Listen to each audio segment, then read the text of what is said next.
என்னோட மெயின் எய்மே என்ன அப்படின்னு பார்த்தீங்கன்னா, கீழ்த்தட்டு மாணவர்களை மேலே கொண்டு வரணும். ஒரு அரசு பள்ளியில் படித்த மாணவனை அரசு அதிகாரியாக மாற்றணும். இது என்னோட நோக்கம். சரிங்களா? நான் சின்ன வயசுலேருந்தே வந்து பார்த்தீங்கன்னா, தளபதியோட ஃபேன். இப்போ தளபதியோட ஃபாலோவராக இருக்கிறது ரொம்ப பெருமைப்படுறேன். ஏன்னா அவர் எடுத்து வச்ச மொதல் ஸ்டெப் பார்த்தீங்களா, ஒரு அரசியல்வாதியாக ஒருத்தங்க எடுத்து வைக்கிற மொதல் ஸ்டெப்பு ஒரு மாணவர்களை நோக்கி இருக்குது அப்படிங்கிறதே தளபதியோட பார்வை எந்த மாதிரி இருக்குன்றதை புரிய வைக்குது. சரிங்களா? ஒரு அரசியல்வாதியாக வந்து ஒரு கூட்டத்தை கூட்டணும் அப்படின்றதுக்காக இது வரைக்கும் வந்து பார்த்தீங்கன்னா சார் சொன்னாங்க, கூட்டத்துக்கு ஒரு நாள் மட்டும் தான் அறிவிச்சாங்க. இது எத்தனை பேருக்கு போய் சேர்ந்துச்சுன்னு தெரியல. ஆனால் வந்தவங்க எவ்வளோ அருமையாக வந்தாங்க, எவ்வளோ நீட்டாக போனாங்க.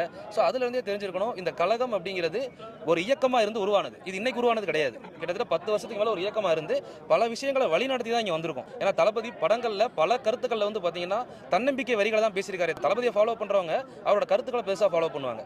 இப்போ நாம என்ன பண்ணுறோம் அப்படின்னு பார்த்தீங்கன்னா, என்னோட சைடில் இப்போ நம்ம தமிழக வெற்றி கழகம் சார்பாக அந்த ஏரியாவில் ஸ்கூல் ஃபஸ்ட்டு ஸ்கூல் செகண்ட் தளபதி இப்போ விருது கொடுத்தாரு இல்லைங்களா, அந்த மாணவர்கள் காலேஜ் முடிச்சதுக்கப்புறம் அவங்கள வந்து ஒரு குரூப் 1